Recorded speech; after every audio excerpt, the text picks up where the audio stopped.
Shirdi police Thane येथे दाखल असलेल्या खुन्याच्या गुन्ह्यातील आरोपी योगेश उर्फ गोट्या पारधे राहणार राम मंदिर जवळ कोल्हार खुर्द तालुका राहुरी हा कोपरगाव कारागृहात न्यायालयीन कोठडीत होता। आरोपी 2 जून 2024 रोजी आजारी असल्यानं त्याला औषध उपचाराकामी शासकीय दवाखान्यात नेत असताना तो वाहनातून उडी मारून पळून गेला होता। याबाबत कोपरगाव शहर पोलीस ठाण्यात गुन्हा दाखल करण्यात आला। आरोपी पलायनाची घटना झाल्यानं पोलीस अधीक्षक राकेश ओला यांनी स्थानिक गुन्हे शाखेचे पोलीस निरीक्षक दिनेश आहेर यांना पथक तयार करून या आरोपीचा शोध घेण्याबाबत आदेश दिले होते। त्यानुसार पोलीस निरीक्षक आहेर यांनी पथक तयार करून कारागृहातून पलायन झालेल्या आरोपीचा शोध घेण्यासाठी सूचना देत मार्गदर्शन करून पथकाला रवाना केलं।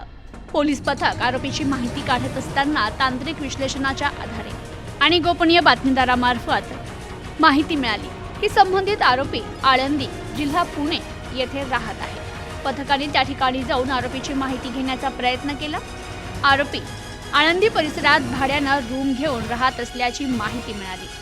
पथकाने आळंदी परिसरात 2 दिवस थांबून वेषांतर करून आरोपी राहत असलेल्या ठिकाणची माहिती घेतली आणि पथक आरोपी राहत असलेल्या घराच्या आजूबाजूस सापळा रचून थांबले असताना घरातून एक इसम बाहेर येऊन कुठेतरी जाण्याच्या तयारीत असताना पोलीस पथकाने त्यास ताब्यात घेतलं। पोलीस पथकाने त्याला ताब्यात घेण्यासाठी त्याच्याकडे जात असताना तो पोलीस पथकास पाहून घराच्या भिंतीवरून उडी मारून पळून जाऊ लागला असता त्यास पथकाने पाठलाग करून पकडला। ताब्यात घेऊन त्याचं नाव विचारलं असता त्यानं योगेश उर्फ गोट्या पारधे असं सांगितलं तर त्याला पुढील तपासकामी कोपरगाव शहर पोलीस ठाण्यात कोपरगाव शहर पोलिसांच्या ताब्यात देण्यात आलंय। या प्रकरणाचा अधिक तपास कोपरगाव शहर पोलीस करतायत।